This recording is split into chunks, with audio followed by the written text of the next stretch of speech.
Hello students, I am Nidhi Markade. Today we are going to start our new chapter in science, chapter number 10, Light, Reflection and Refraction. So students, normally we see a variety of objects in the world around us. However, we are unable to see anything in a dark room. But on lighting up the room, things become visible. Why it is so? Actually, it is due to light. So, light is an electromagnetic radiation which produces the sensation of sight in our eyes. Light actually is a form of energy that travels in the form of waves. These waves do not require a material medium for their propagation. They are non mechanical waves. That means light rays do not need any medium. They can travel in vacuum also, in air also, in glass, in variety of objects light can travel that we will discuss later on. These waves travel at a speed of 3 into 10 to the power 8 meter per second in vacuum.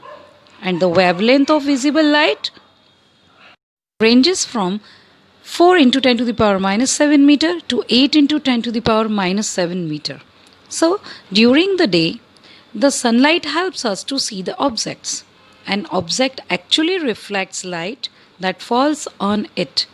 These reflected light, when received by our eyes, enables us to see the things around us.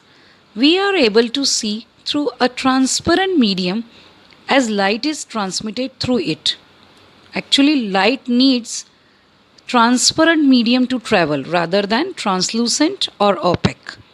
There are number of common wonderful phenomenon associated with the light, such as image formation by mirrors, the twinkling of stars, and the beautiful colors of rainbow, bending of light by a medium, and so on. We will study all the things later on. So, let us start. By observing the common optical phenomena around us, we may conclude that the light seems to travel in a straight line. In fact, a small source of light casts a sharp shadow of an opaque object, indicates the same straight line path of light, usually indicated as a ray of light. So, let us discuss ray of light. A straight line path joining one point to another in the direction of propagation of light. And group of such rays of light is known as beam of light. Next, the concept of an image. When a number of rays starting from a point on an object after reflection or refraction meet at another point or appear to meet, that means not actually meet, like give illusion of meeting at another point, then the second point, that is the point of intersection, is known as image of that first point. And here there are two kinds of images. The image formed is called a real image if the rays actually meet after the reflection or refraction. It can be obtained on the screen. And if the rays do not meet actually at a point but appear to meet after reflection or refraction, then the image is called as virtual image. It can not be obtained on the screen. Now, the term reflection we have used so many times in our above discussion. So, let us discuss what is reflection of light. The phenomena of light rays bouncing back, or we can say return back, in the same medium, same direction on striking a smooth surface is known as reflection of light. We can see this diagram. It is an example of regular reflection in which incident rays are coming and striking on a smooth surface, and these same rays are reflected back in the same medium. There are mostly two types of reflection of light. The first one is regular reflection and the second one is irregular reflection.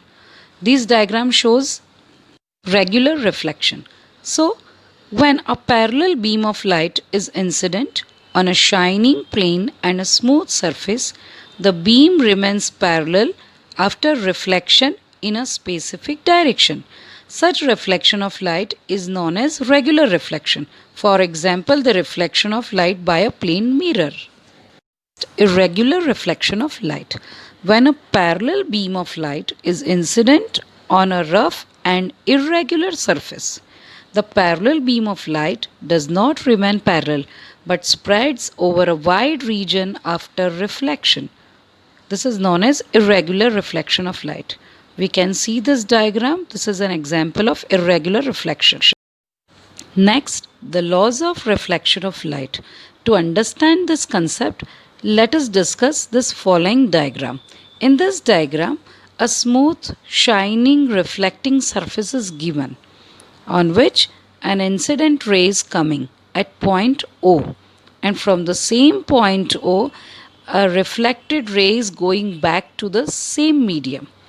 Here, the dotted line shows the normal, or we can say the perpendicular drawn from this shining surface from point O. And here, incident ray is making an angle I with this normal known as angle of incidence. Similarly, reflected ray is making an angle R with this normal known as angle of reflection. So one by one let us discuss angle of incidence. The angle made by an incident ray with the normal drawn at the point of incidence is known as angle of incidence. And angle of reflection, the angle made by the reflected ray with the normal. Now, laws of reflection. The first law, the angle of incidence should be equal to the angle of reflection. That means I is equal to R, only possible in case of regular reflections. Second one, the incident ray, the normal to the mirror at a point of incidence, that means O point, and the reflected ray all lie in the same plane. So students, I hope you understood the initial part of this chapter. In next video, we will discuss about spherical mirrors, concave and convex. Thank you for listening.